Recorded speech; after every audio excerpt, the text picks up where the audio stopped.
ঝুঁকি নিয়ে বাঁশের এই সাঁকো দিয়ে রোজ পার হতে হয় বরগুনা আমতলী উপজেলার বাসিন্দাদের।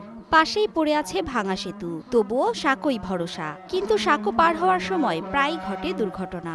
নতুন সেতু না হওয়ায় সবচেয়ে বেশি ভোগান্তিতে পড়েন রোগীরা।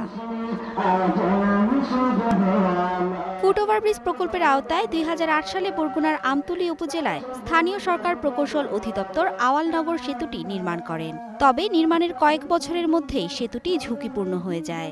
সংস্কার না হওয়ায় গত ১৭ ফেব্রুয়ারি সেতুটি ধসে পড়ে। এতে দুর্ভোগে পড়েছেন দুই পাড়ের কয়েক হাজার বাসিন্দা। ব্রিজ খালি একের পর এক ভাঙ্গে যাইতেছে, মানুষ মারা যাইতেছে, জনদুর্ভোগের শেষ নাই ভাইজানের। আবার একটা মানুষ অসুস্থ হলে যে দ্রুত আমতলী নেবে স্বাস্থ্য কেন্দ্রে, হ্যাঁ ঘুরিয়ে যাইতে আপনার যে অনেক সময় হাতে রুগী মারাই যায়। এখানে একটা বাঁশের সাক্ষ্যটা দেওয়া নেই, আমাদের আসতে একটু সুবিধা হয়েছে। না হলে ওই সাইডে এখন যে বাঁধ দিছে ওখানে বাঁধ থেকে ঘুরে আমাদের আসতে হয়। সরকারের সহযোগিতায় আমাদের এই ব্রিজটা যদি হতো তাহলে মনে হয় অনেক আমরা উপকৃত হইতো, আমাদের ভালো হইতো। শুধু এই সেতুটি নয়, বরগুনায় ৩ শতাধিক লোহার সেতুর এমন দশা। মরিচা ধরে নষ্ট হয়ে গেছে লোহার অ্যাঙ্গেল, বিভিন্ন স্থানে ভেঙে গেছে লোহার খুঁটিও।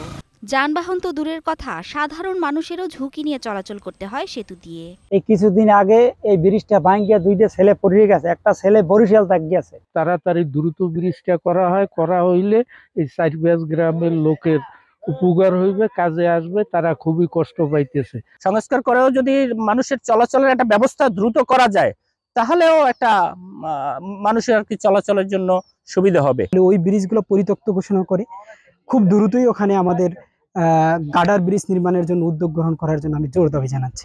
এলজিইডির কর্মকর্তারা জানায়, বরাদ্দ না থাকায় দীর্ঘদিন সংস্কারের অভাবে ৩৫৭টি লোহার সেতুর সবগুলো ঝুঁকিপূর্ণ হয়ে পড়েছে।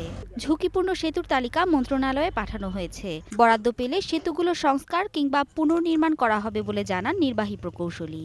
এগুলো মেরামতের জন্য আমরা সকল দপ্তরে আমাদের প্রধান প্রকৌশলী মহোদয়ের কাছে চিঠি দিয়েছি, ডিসি মহোদয়ের কাছে চিঠি দিয়েছি। এগুলো নিয়ে উদ্যোগ চলছে। যতক্ষণ আমরা শুনেছি যে একটি নতুন প্রকল্প তৈরি হতে যাচ্ছে আগে।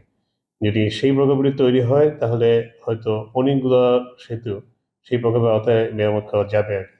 বর্তমানে একটি প্রকল্প চলমান আছে, আইপিআরপি প্রকল্প। এই প্রকল্পে আমরা ২২টি ব্রিজের এস্টিমেট পাঠিয়েছি। যদি সেগুলো পাস হয়ে যায় তাহলে অন্তত ইম্পর্টেন্ট কিছু ব্রিজ মেরামত করা যাবে আর কি। গত বছরের ২২ জুন আমতলীতে অন্য একটি সেতু ধসে মাইক্রোবাস খালে পড়ে ৯ জন নিহত হন। দুর্ঘটনা রোধ ও মানুষের দুর্ভোগ নিরসনে সেতুগুলির বিষয়ে দ্রুত ব্যবস্থা নেওয়ার দাবি এলাকাবাসীর। Desk report, star news.